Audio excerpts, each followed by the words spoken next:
You heat up the ionosphere for a few minutes and then you shut it off and you watch the ionosphere repair itself. It does that in a few seconds. You can do a lot of experiments that way, things you can't do in the laboratory. The first time I visited Haarp, I didn't even know what it was. I went to Haarp as part of a physics club, the Society of Physics Students. I was a student here at the University of Alaska Fairbanks, and Haarp at the time held an annual open house event where the public could tour the facility and talk to the scientists. Haarp is a facility to study the ionosphere, region 60 miles out into space. And that's a region where there's not much density. The air is very thin. It's mostly plasma, which means electrons and ions.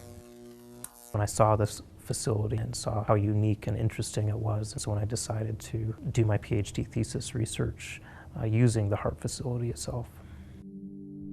Haarp stands for the High Frequency Active Auroral Research Program.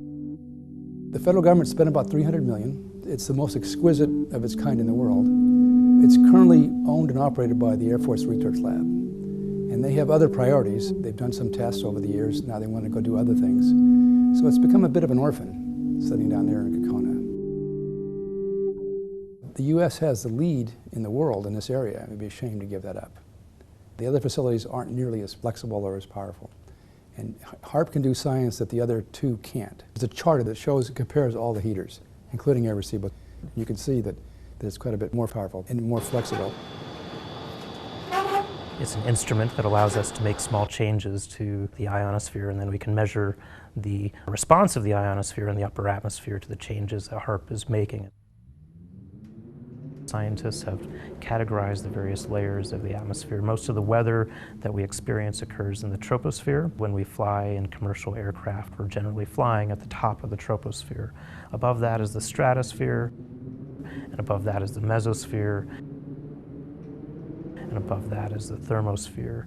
And the ionosphere is basically part of the thermosphere, which extends from about 80 to 100 kilometers altitude all the way up to about 1,000 kilometers altitude.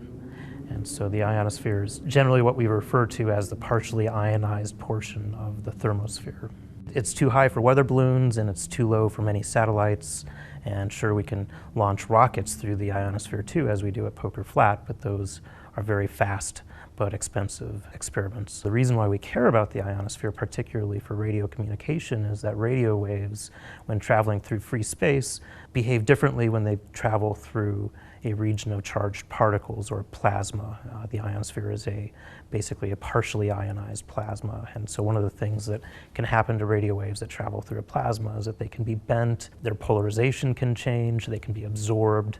And since so much of our lives is really dependent on radio communication, either communicating to satellites or for navigation with GPS, which is also communicating with satellites essentially, or over-the-horizon communication or over-the-horizon radar, it's really important for us to understand how radio waves are affected by the ionosphere, and in some cases how radio waves affect the ionosphere in the case of Haarp or other powerful radio transmitters. A lot of us realize how important it is, how powerful, how significant the facility is. So we're trying to figure out ways to keep it alive as an active scientific tool. Why would it be beneficial? I can't speak for the applications, but it's a mystery to solve. We can think of the ionosphere as a natural plasma laboratory, the conditions of which are difficult to replicate in an actual physical laboratory. And so this is just another way of learning about the world around us. Because if the Air Force shuts it down, by prior agreement, they're required to remediate it, which means they have to go back and turn the land back into the way it was before they started. They'll have to bulldoze the whole site away.